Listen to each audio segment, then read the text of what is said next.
Now, As soon as we can. we'll just have to, We may have to have we'll have to call a special a meeting. special meeting. I'm That's what- sorry, guys, I just, Are you available next week? Yes. Okay. okay. Let's go quickly over the reports, and then pretty much we're hamstrung from doing anything. Okay, thanks. Rob, would you? Yes, sir. I'll be brief. Good morning. Rob Earhart with the county's Economic Development Group. I just wanted to bring a few things to your attention. The County Council tomorrow, September 18th, will consider two items related to economic development. One is funding to the Small Business Development Center at Daytona State College that would allow us to continue a roundtable initiative that Ned Harper facilitates called the CEO Exchange. The other item would be an Amendment 3 to the project funding agreement the county has with UCS Business Incubation Program to allow us to continue that initiative in the community. Currently 17 clients in the the Volusia County Business Incubator, definitely moving more toward technology-oriented business models, which was the vision for this from the very beginning when it started over 3 years ago. Just as information, labor market statistics are due out this Friday, September 19th at 10 a.m. So be interested to see where things are. You've heard me say in the past, I'm not fond of making forecasts. My private sector sales career, I learned that I was wrong 85% of the time. So, as something you may or may not be aware of, the East Central Florida Regional Planning Council owes to the EDA annually a document called the Comprehensive Economic Development Strategy, and they are in the process of reviewing that document as we speak, and it's on their website and available for public comment. So if you'd be interested in taking a look at that, I can forward to Emery a link so that you could easily have access to it. Any feedback that you would want to provide would be due September 28th. This is a repeat from last month, but the CareerSource Flagler Volusia is participating with two of their counterparts in the Tri-Regional Business Summit next week, Wednesday, September 24th. That's in Port Canaveral. Practitioners meeting will be the following Wednesday, October 1st. You're always invited. The VMA Expo, I think you're aware, is at Embry-Riddle Aeronautical University on Thursday, October 2nd from 2 to 7 p.m. A lot of energy going into making that a successful event. Hope I'm not stealing Nancy's thunder, the executive director of the DeLand area, the Daytona Regional Chamber of Commerce.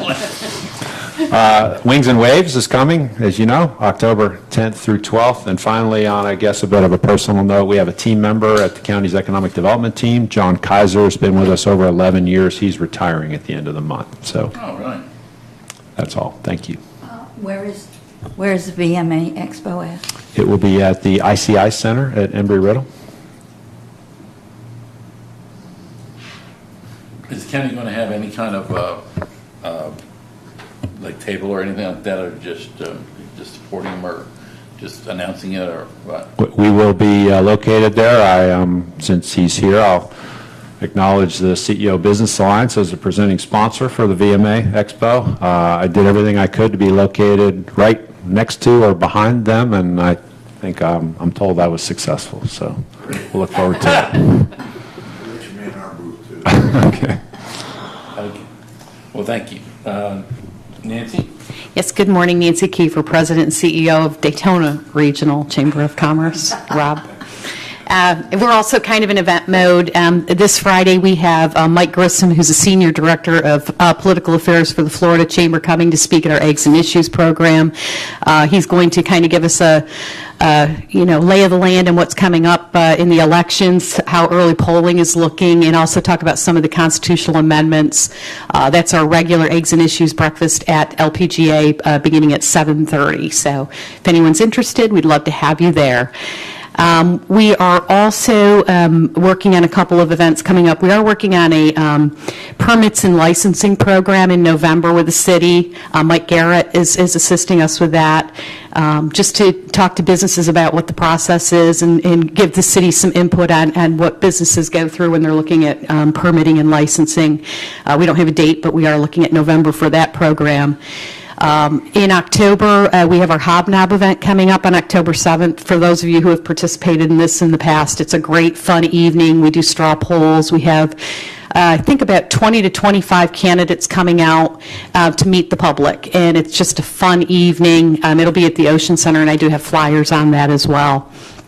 In addition, we are working with the city on the NAIA National Football Championship that's coming up in December, trying to drum up some great support for that event. As everyone knows, that's a 3-year commitment to Daytona Beach to bring the National Football Tournament here, and in cooperation with the city, trying to help them really make this an event that everybody can be proud of. I think we've got a lot of sports talk going on in the community, so we want to be a partner and make sure that these have an economic impact to our community. And I think that was it, although, Derek, I just sent a letter of support for you to continue your service on the Workforce Development Board. They love you over there, so thank you for that. Thank you, thank you. I guess one of the councilmen from Volusia County is pushing this United, what is it, sports? It's the US AAA. Mm-hmm. Okay. What entails that? I mean, it's over in Kissimmee right now? This is come. Yeah. Go ahead, I'm sorry. Tim Davis is calling. That's okay.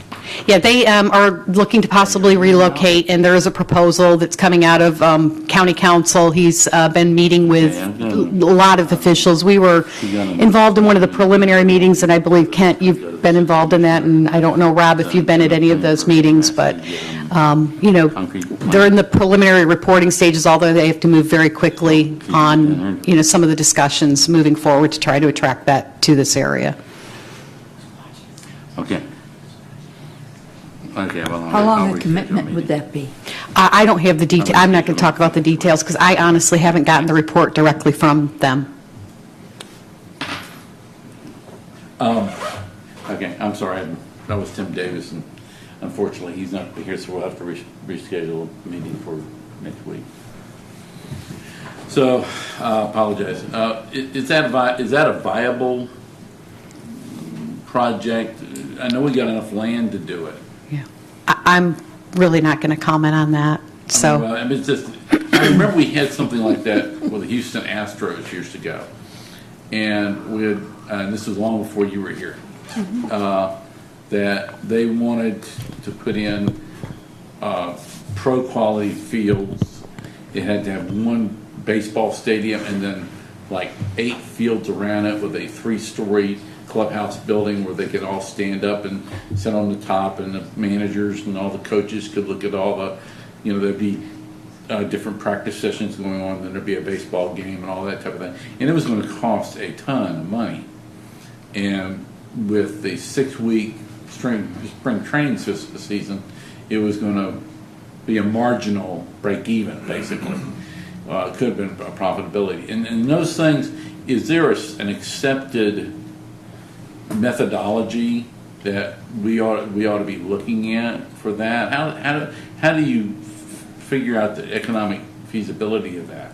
I will defer to the economic professionals, development professionals, and to me, it's difficult. It seems like it's difficult. They're talking about trying to figure out room nights and all this type of thing, and if you have 1,000 people there, that means you're going to have maybe 400, 500, rooms. And then you have to figure all that out. I just don't know how you do that. Yeah, as I understand it, Larry, that's exactly what's taking place currently, is to try to understand is exactly what the opportunity represents and how it would benefit the community, and in the end, the conclusion would be, is that a positive, or? Yeah, I mean, are you all doing it, or is it just off the cuff, or do we have like Dr. Soskin looking at it, or someone like that? I'm not presently involved, and I'm not aware of if there's an economist involved. I'm not aware of that is. On several of the initial meetings,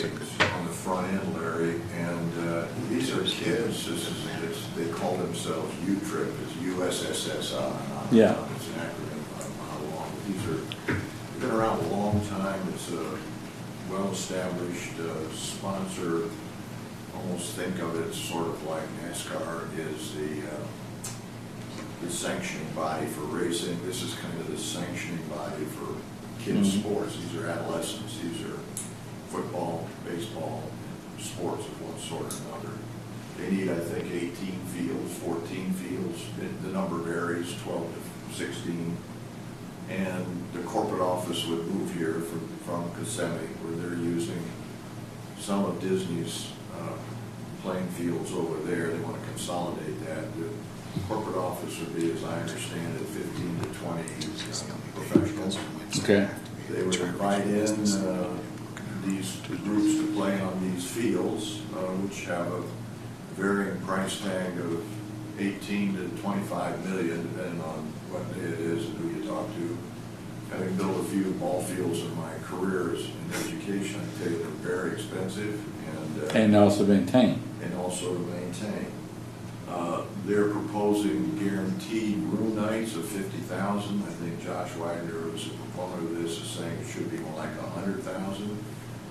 To me, the question was, how do you calculate that? That's my same question. So, The answer I hear is that the hoteliers account for, they get a reimbursement back from U-Trip for the nights that are spent there by the participants of these sports, families and so forth. So the hotels, unless they report it, don't get the money back. And then there is a guarantee supposedly being discussed that would be in place if they guaranteed 100,000 and they only generated 90,000, then they'd have to make up the difference between the two. well, see, that's kind of, there's all sorts of numbers being flung about. Yeah.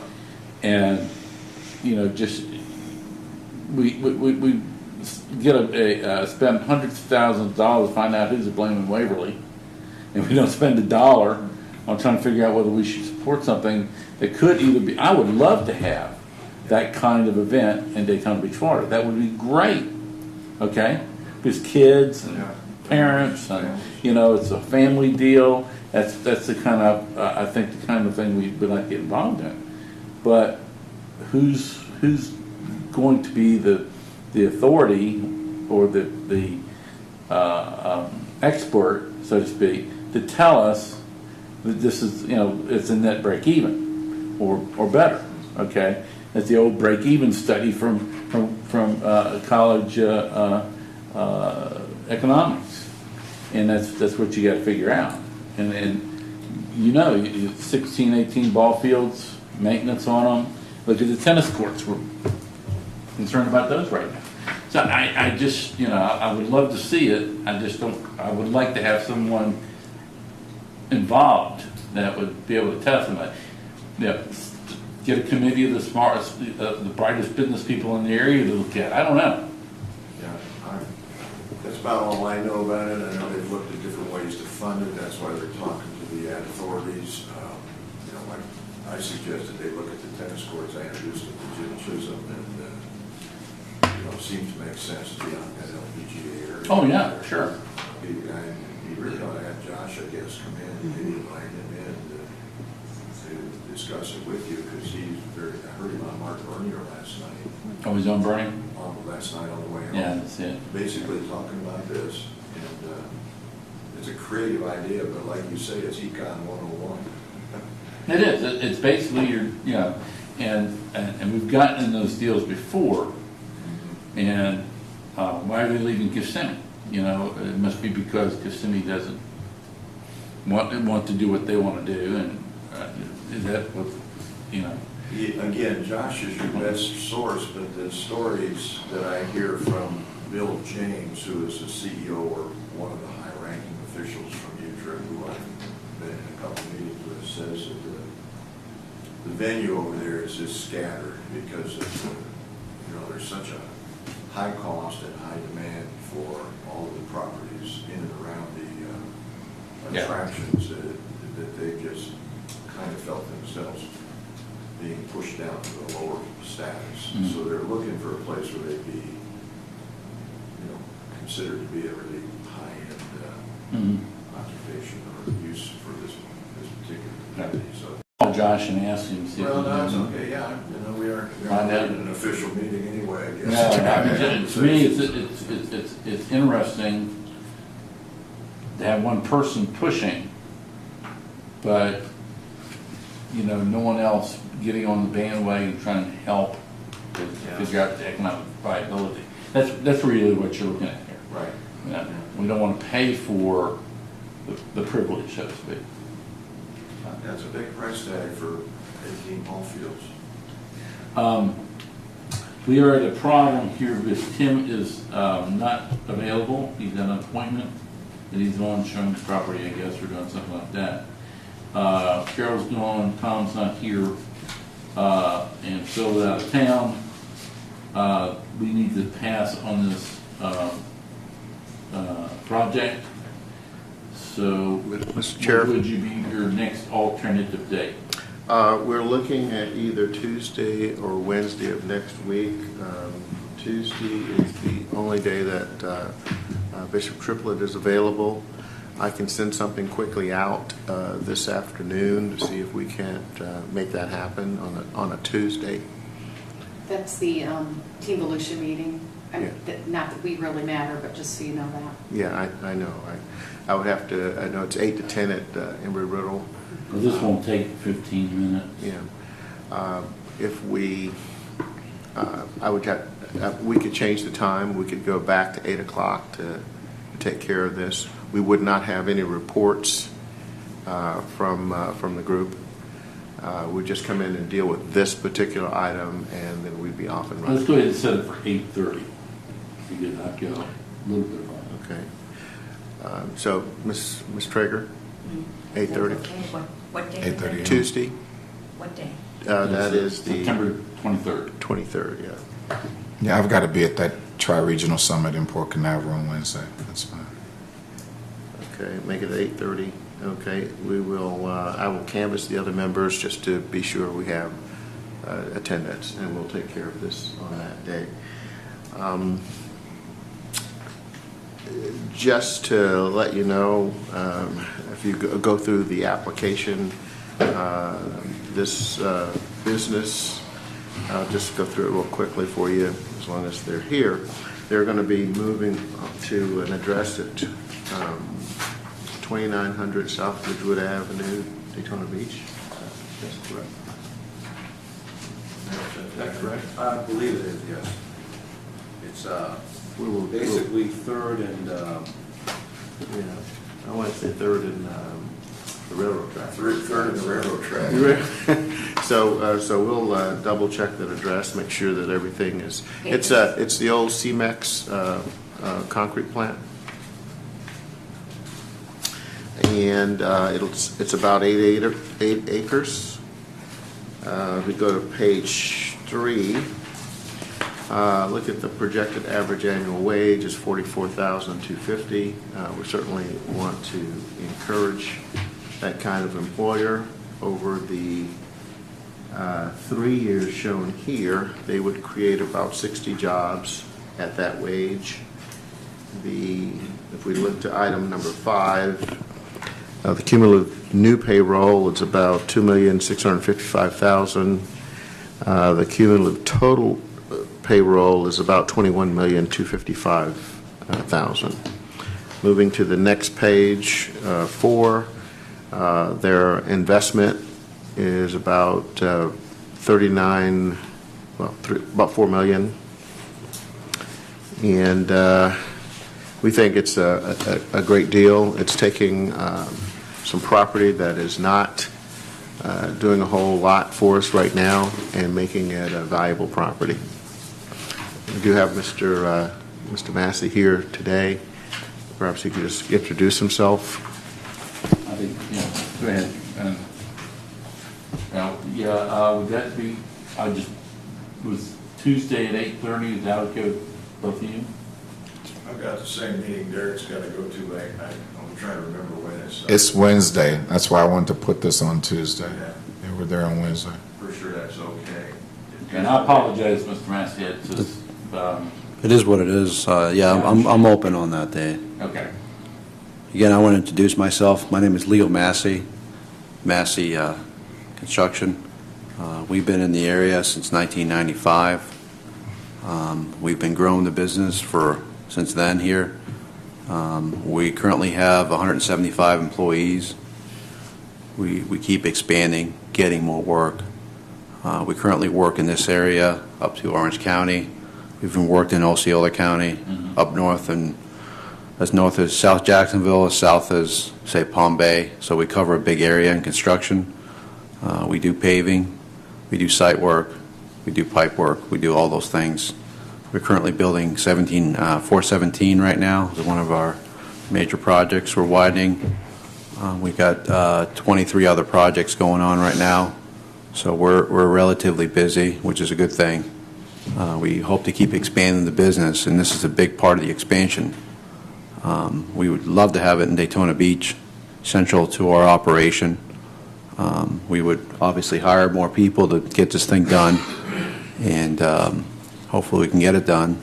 Now, right now, you're on And US 1 in Port Orange?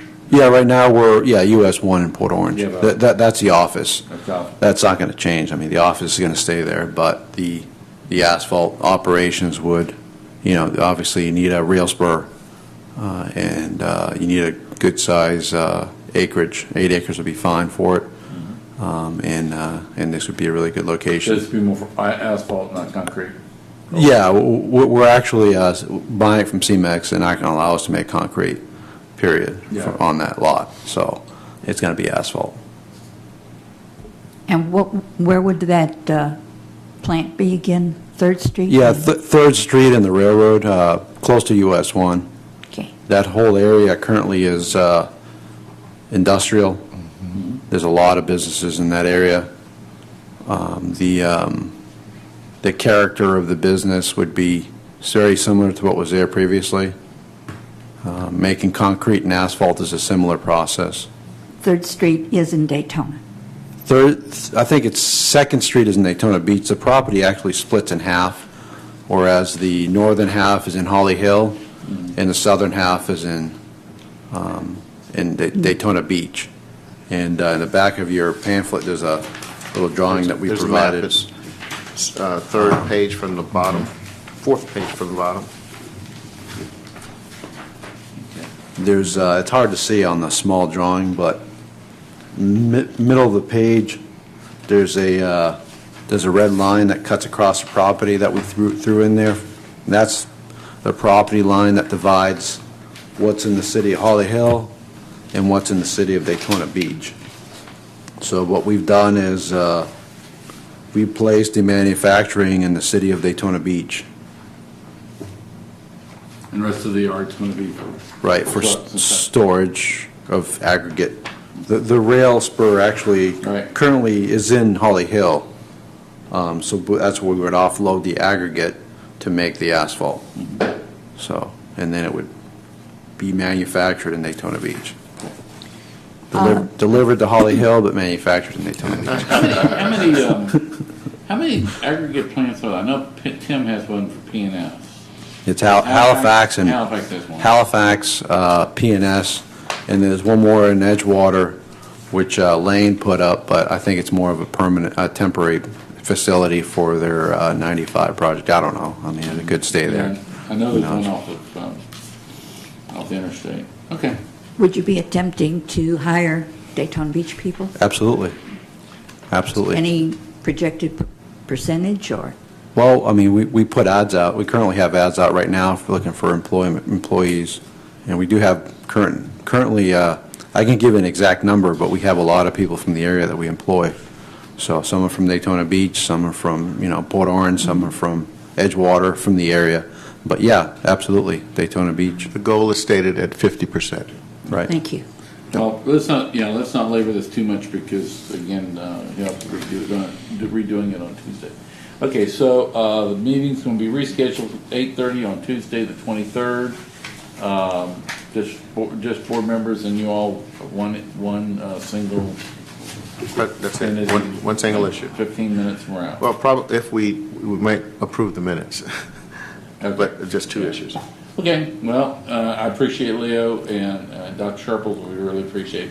Again, I'm really apologetic for the turnout, and I hope you accept my apology on that.